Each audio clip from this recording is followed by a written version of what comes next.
ఓం శ్రీ గురుభ్యో నమః. ఓం శ్రీ మహాగణాధిపతి నమః. అందరికీ నమస్కారం. ఈ వీడియోలో దేవి భాగవతంలోని ప్రథమ స్కందంలో 14-15 అధ్యాయంలో శుక వ్యాస సంవాదం గురించి ఇక్కడ తెలుసుకుందాం. వెంటనే ఆ బాలుడు మహా తేజస్విగా ఎదిగాడు.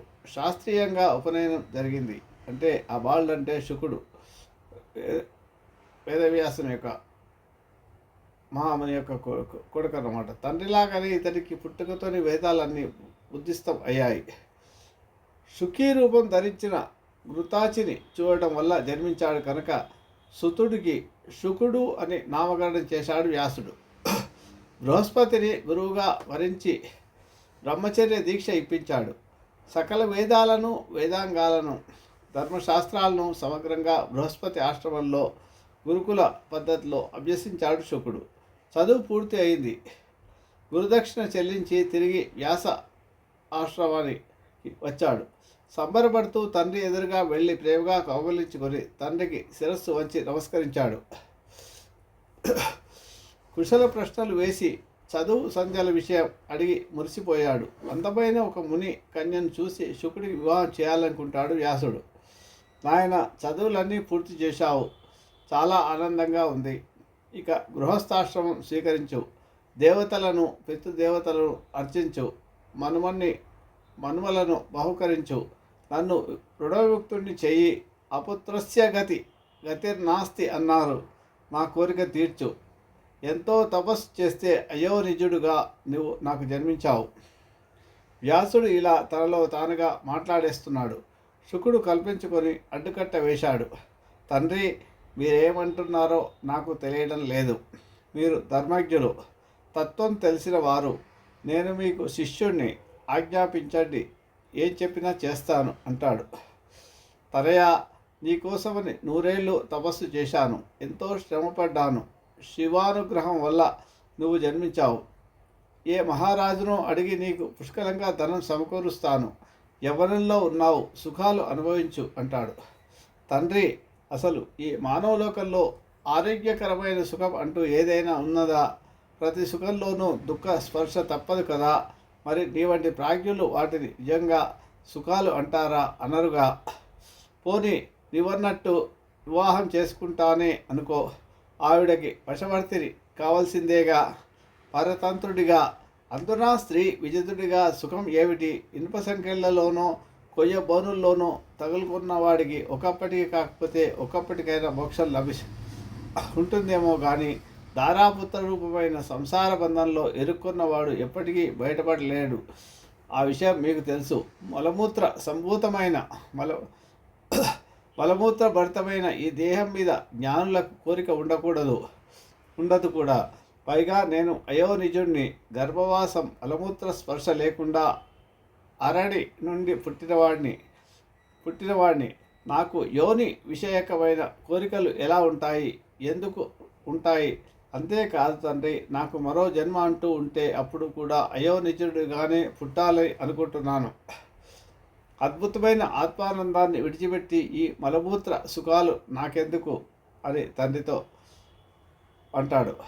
వ్యాస మహర్షి, వేదాలు అధ్యయనం చేశాను, అవి కర్మ మార్గాన్ని ఉపదేశిస్తాయి.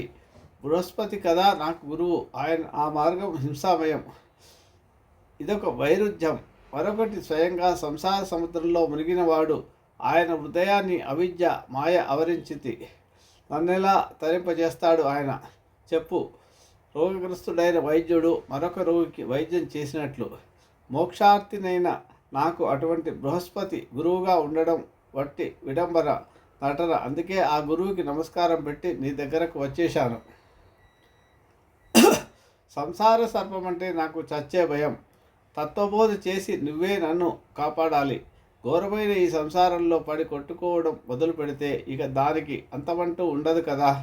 రేయింబవళ్ళు సూర్యుడిలా అవిశ్రాంతంగా పరిభ్రమించవలసిందే. ఆలోచించి చూస్తే ఈ సంసారంలో ఏ సుఖము లేదు. కానీ మూఢులు పేడలో పురుగుల్లాగా అదే సుఖం అనుకుంటూ ఉంటారు. వేదశాస్త్రాలు చదివిన వారు సంసార లంపటులు అయ్యారంటే వారికన్నా మూర్ఖులు ఉండరు కదా. వాళ్ళకన్నా కుక్కలు, గుర్రాలు, పందులు నయం. దుర్బలమైన మానవ జన్మ ఎత్తి అత్యుత్తమ విద్యలైన వేదశాస్త్రాలను అధ్యయనం చేసి వచ్చి సంసారంలో పడ్డాడంటే వాడిని ఎవడు రక్షిస్తాడు? వాడికి ఇంకా ముక్తి ఉంటుందా? అటువంటి వాడిని పండితుడు అని కీర్తించడం కన్నా అన్యాయము ఆశ్చర్యము ఉందా? నా దృష్టిలో ఈ సంసార బంధంలో ఇరుక్కోని వాడే అసలైన పండితుడు, మేధావి, శాస్త్ర పారంగతుడు. భవబంధాలను విడిపించుకోవడానికి పనికిరాని చదివే కాదు, దానికోసం శ్రమ పడటం వృధా. గృహస్థాశ్రమం అంటున్నారే, ఈ శబ్దానికి అర్థం ఏమిటి? గృహన్నతి, ఇది గృహం. పురుషుణ్ణి పట్టి బంధిస్తుంది కనుక గృహం. అదొక చెరసాల. అందులో సుఖం ఏమిటి తండ్రి అంటే? అదంటేనే నాకు భయం. పూర్వజన్మలో పండితులై పుణ్యం చేసుకొని ఇప్పుడు మానవ జన్మ ఎత్తి మళ్ళీ బంధనాల్లో తెలిసి తగులుకుంటున్నారంటే వాళ్ళు ఎంత విధి వంచితులో కదా, ఎంత మందవంతులో కదా. శుకుడి ప్రసంగం ప్రవాహంలో సాగుతుంది. ఈసారి అడ్డుకట్ట వేయడం వ్యాసుడి వంతైంది. గంభీరంగా బదులు పలికాడు. పుత్రిక, గృహం బంధనాగారం కాదయ్యా, అది బంధన కారణం కూడా కాదు. మనస్సు అన్నిటికీ కారణం. అది గనుక బంధరహితంగా ఉంటే గృహస్థాశ్రమంలో ఉండి మోక్షాన్ని పొందవచ్చు. న్యాయబద్ధంగా ధనం ఆర్జించి వేదోక్త విధులను ఆచరిస్తూ సత్యవాంగ్మయం పాటిస్తూ శుచిగా జీవించేటట్టయితే గృహస్థుడికి కూడా మోక్షం లభిస్తుంది. అతడు సంసారంలో ఉన్నప్పటికీ ముక్తుడే. బ్రహ్మచారి, వానప్రస్థుడు, సన్యాసి, 3 ఆశ్రమాల వారు మధ్యాహ్నం అయ్యేవరకు గృహస్థుడిని ఆశ్రయిస్తారు. సత్యవాదులై శుచిగా శ్రద్ధగా అన్నదానాధికం చేస్తూ గృహమీదులు తక్కిన ఆశ్రమాల వారికి మహోపకారం చేస్తూ ఉంటారు. గృహస్థాశ్రమం అన్నింటిలోకి ఉత్తమోత్తమం. అంతకు మించిన ధర్మం లేదు. అందుకే వశిష్ఠుడు మొదలైన జ్ఞానులు ఎందరెందరో గృహమేధులయ్యారు. వేద మార్గంలో పయనించే గృహస్థులకు స్వర్గము, మోక్షము, ఉత్తమ జన్మ ఏది కోరితే అదే లభిస్తుంది. బిడ్డ, ధర్మవేత్తలు ఒక మాట చెప్పారు, ఒక ఆశ్రమం నుంచి ఒక ఆశ్రమానికి అధిరోహించాలి అని. నువ్వు బ్రహ్మచర్యాశ్రమంలో ఉన్నావు, ఇప్పుడు గృహస్థాశ్రమంలోకి ప్రవేశించాలి. అటుపైన వానప్రస్థ సన్యాసాదులు, అంతేగాని దుముకుళ్ళు చెల్లవు. అందుచేత గార్హపత్యాగ్నిని సంపాసించు. దేవతలను, పితృదేవతలను, మనుషులను ఆరాధనలతో సంతృప్తిపరచు. పుత్రుడిని పొంది అతన్ని గృహస్థులు చేసి వానప్రస్థం స్వీకరించవయ్యా. అది పూర్తి చేసి సన్యాసాశ్రమంలో ప్రవేశించవయ్యా అని వ్యాసుడు కొడుకుతో చెప్తున్నాడు. ఇంద్రియాలున్నాయే, ఇవి అవ్వడానికి ఐదే కానీ గొప్ప మాదక ద్రవ్యాలు. అందులోనూ అవివాహితుడిని మరీ ఇబ్బంది పెడతాయి. అందుచేత వివాహం చేసుకో. ఇంద్రియ జయం కోసం తపస్సు చేయి.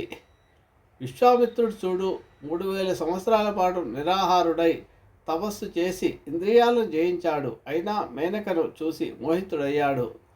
శకుంతల జన్మించింది. నా తండ్రి పరాశరుడు నావ మీద నది దాటుతూ దాశరాజు కూతుర్ని చేపల కంపు కొడుతూ నల్లగా ఉండే సత్యవతిని చూసి మదనబాణ పీడితుడయ్యాడు కదా. వెంటనే చేపట్టాడు. బ్రహ్మదేవుడు కూడా సొంత కూతుర్నే చూసి మోహపడ్డాడు. కానీ రుద్రుడు వారించాడనుకో. కాబట్టి నువ్వు కూడా వివాహం చేసుకో. కులము రూపము ఉన్న కన్యను వెళ్ళాడు. వేద మార్గంలో పయనించు. అయినా శుకుడు ఖండితంగా చెప్పాడు. వ్యాసుడు ఇంత విపులంగా ఉపదేశం చేసినా శుకుడిలో మార్పు రాలేదు. అతడు నిర్ణయం మారలేదు. తండ్రి, నువ్వు 1000 చెప్పు, 1,00,000 చెప్పు, నేను మాత్రం గృహస్థాశ్రమం స్వీకరించను. అది దుఃఖకరం, వలల లాంటిది, నిత్యబంధనం.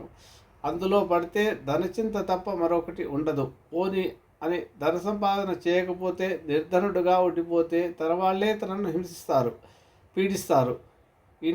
ఇంద్రుడంతటి వాడికే సుఖం లేదంటే ఇక ఇతరుల సంగతి చెప్పాలా? ఇంద్రుడు అన్ని విధాలా సంపన్నుడే, త్రిలోకాధిపతి. ఆ పీఠాన్ని, ఆ సంపదను కాపాడుకోవడానికి అతడు పడే పాటలు అన్నీనా? ఎవరు తపస్సు చేసుకుంటున్నా అతడికి దుఃఖమే కలుగుతుంది కదా. ఎన్ని విఘ్నాలు కలిగిస్తాడో. సాక్షాత్తు లక్ష్మీదేవికి మగడైన విష్ణుమూర్తి సుఖపడుతున్నాడంటావా? ఎప్పుడూ దానవులతో జగడాలు యుద్ధాలును. బ్రహ్మదేవుడి పరిస్థితి ఇంతేనాయే.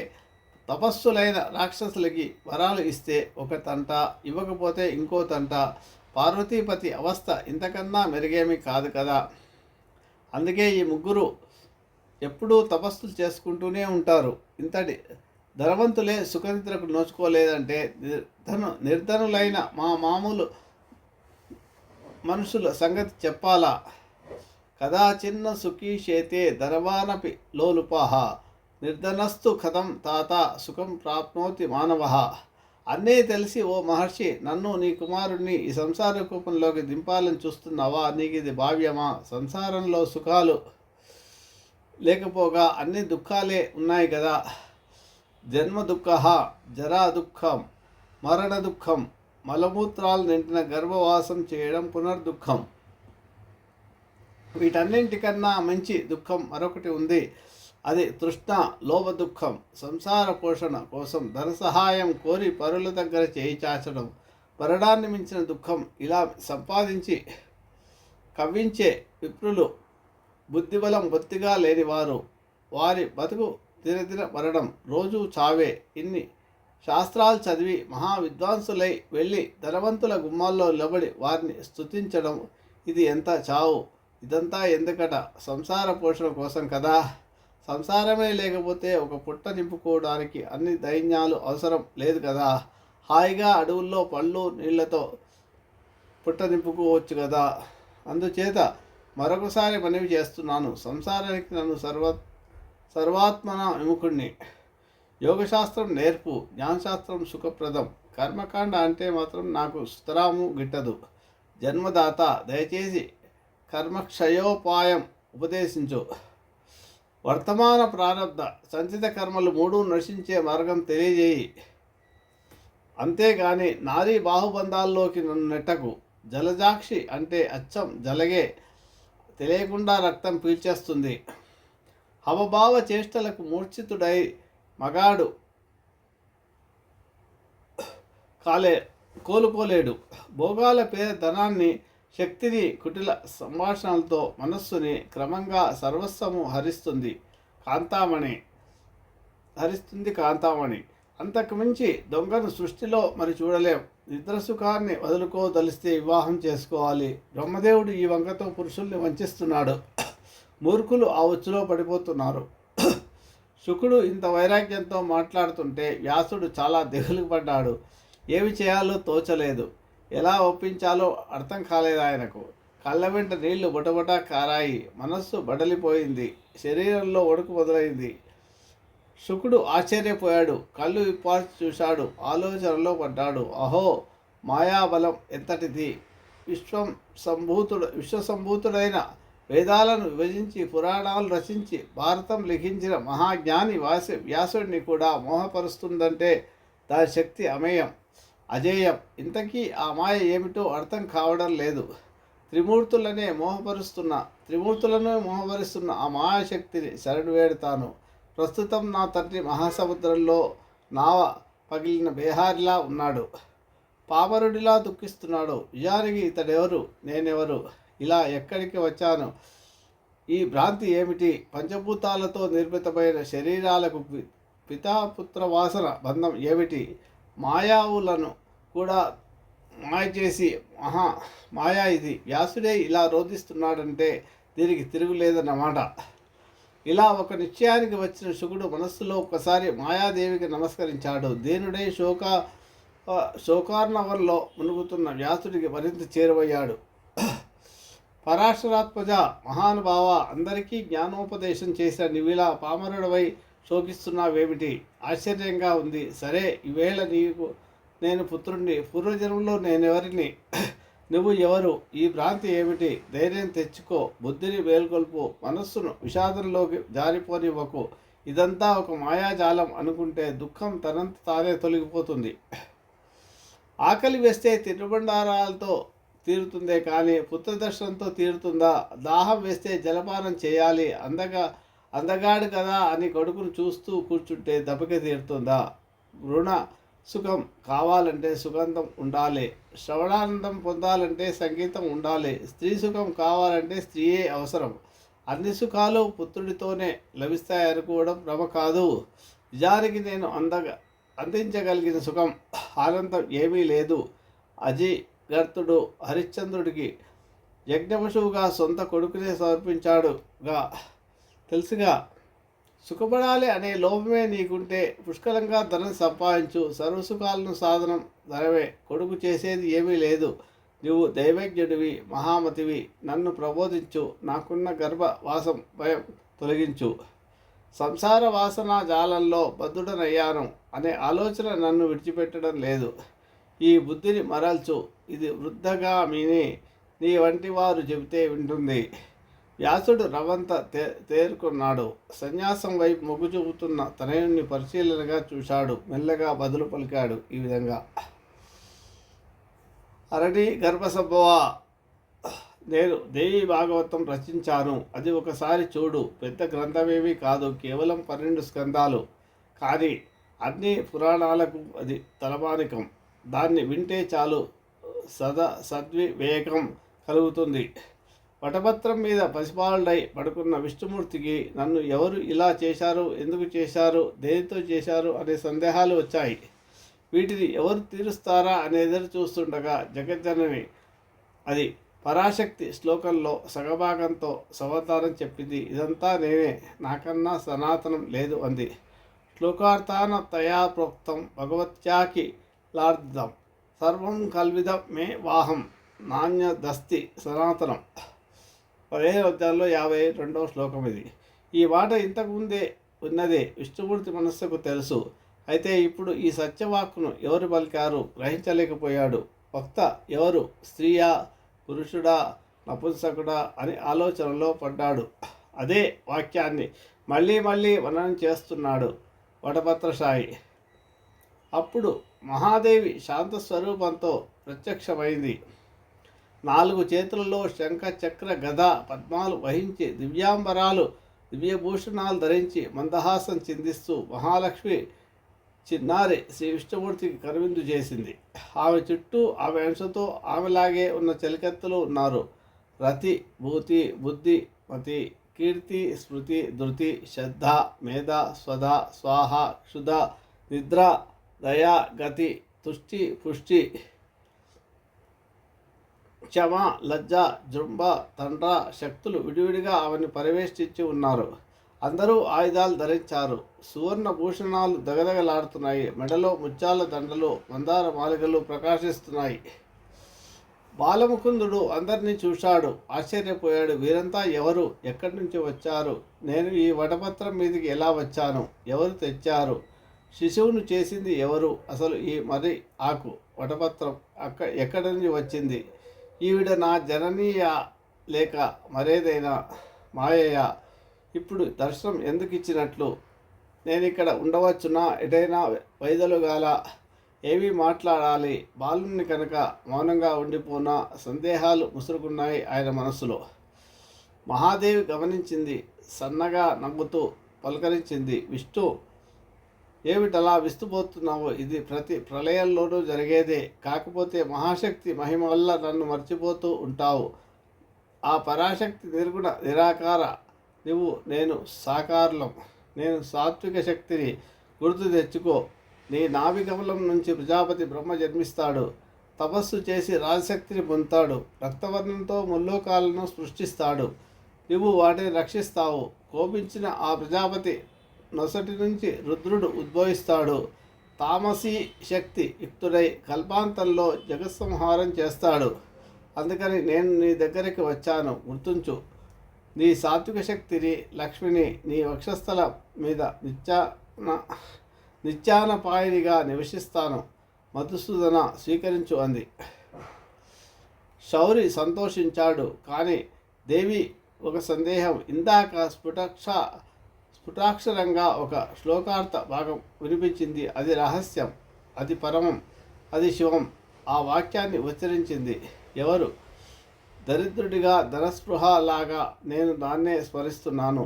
ఉచ్చరించింది ఎవరో నీకు తెలిస్తే చెప్పు అని అడిగాడు. మహాలక్ష్మి నవ్వుతూ ఇలా సమాధానం చెప్పింది. పుండరీకాక్ష అది ఉచ్చరించింది. ఆది పరాశక్తి, నువ్వు సాకారంగా ఉన్న నన్ను ఎరుగుదువు, నిరాకారమైన పరాశక్తిని ఎరగవు. అందుకని పరమ గుహ్యమైన ఆ మహాకావ్యాన్ని నీ మీద ప్రేమతో నీకోసం నీ హితం కోరి పరాశక్తి స్వయంగా ఉచ్చరించింది. అది వేదసారం, సూక్ష్మ రూపంలో దేవీ భాగవతం, సకల శుభావహం, సర్వశాస్త్ర సారం, మహావిద్యా ప్రకాశం. దానికన్నా తెలుసుకోదగింది ముల్లోకాల్లో ఏదీ లేదు. నువ్వు మహాదేవికి ఇష్టుడివి కనుక నీకు ఉపదేశించింది. మర్చిపోక ఎప్పుడూ మనం చేసుకుంటూ ఉండు అని చెప్తుంది. కొంతకాలానికి నాభి కమలం నుంచి చతుర్ముఖుడు జన్మించాడు. అతడికి ఒకప్పుడు రాక్షస భయం, సుపుత్ర శుక. అప్పటి నుంచి చతుర్భుజుడు ఆ మహావాక్యాన్ని మంత్రంలా జపిస్తున్నాడు. వచ్చి పడింది హరిని శరణు వేడాడు. అతడు యుద్ధం చేసి ఆ రాక్షసులో మధుకైటవులను ఇద్దరిని సంహరించి మళ్ళీ మునుపటిలాగానే ఆ శ్లోకార్థ భాగాన్ని జపిస్తూ కూర్చున్నాడు.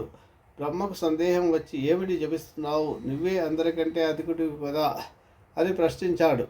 విష్ణుమూర్తి త్రిమూర్తులకు మూల కారణమైన పరాశక్తి తత్వాన్ని తెలియజెప్పి ఆవిడ శ్లోకార్థ భాగంలో స్వయంగా ఉపదేశించిన మహావాక్యాన్ని జపిస్తున్నానన్నాడు.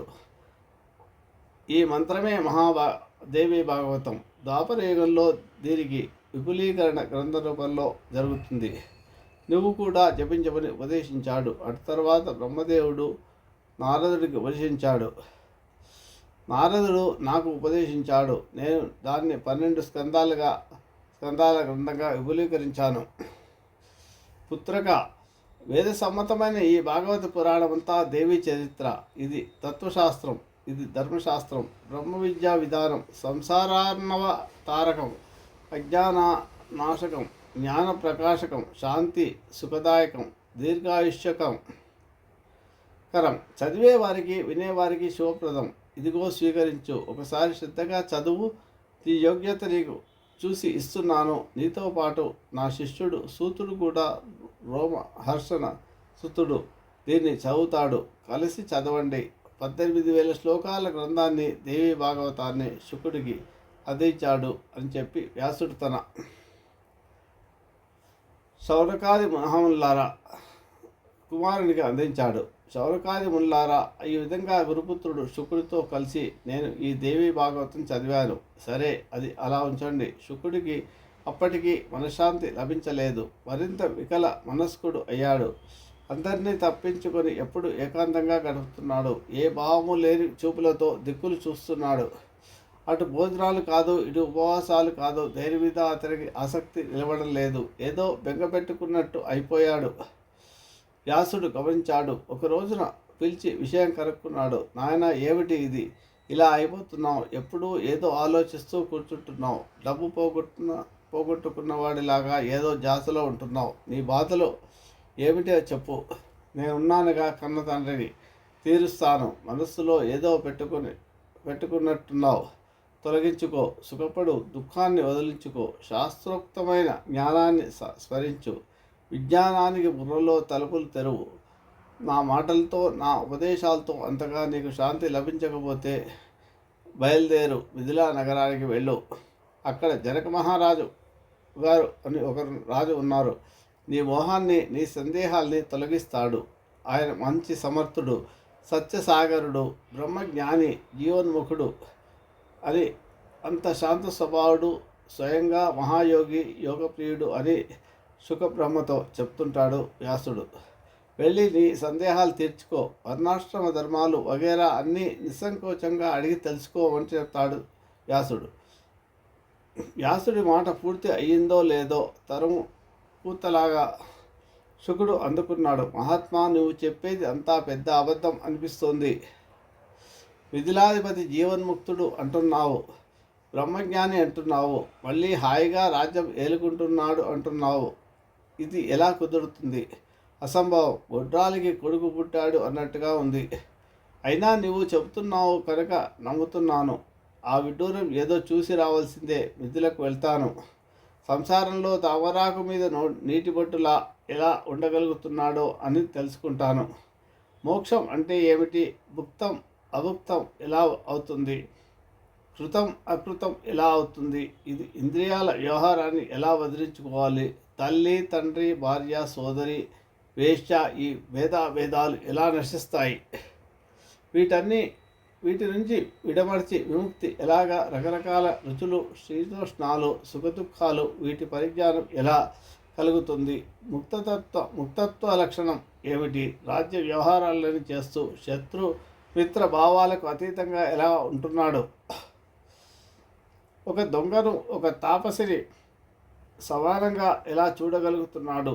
ఆ సమబుద్ధి ఉంటే మరి ముక్తత్వం ఎలాగా? ఇవన్నీ తెలుసుకోవాల్సిన సందేహాలు. జీవన్ముక్తుణ్ణి నేను ఇంతవరకు కని విని ఎరగను. సంసారంలో ఉండే ముక్తుడిగా గడపడం ఇప్పటికీ నాకు అనుమానమే. కుతూహలం పెరుగుతుంది. కనీసం ఈ సందేహ నివృత్తి కోసమైనా నిధులకు వెళ్తాను అని బయలుదేరుతాడు శుకుడు. ఇక్కడితో ఈ ప్రథమ స్కందంలోని 14-15 అధ్యాయాలు సమాప్తం. 16వ అధ్యాయంలో మిగతా విషయం చూద్దాం.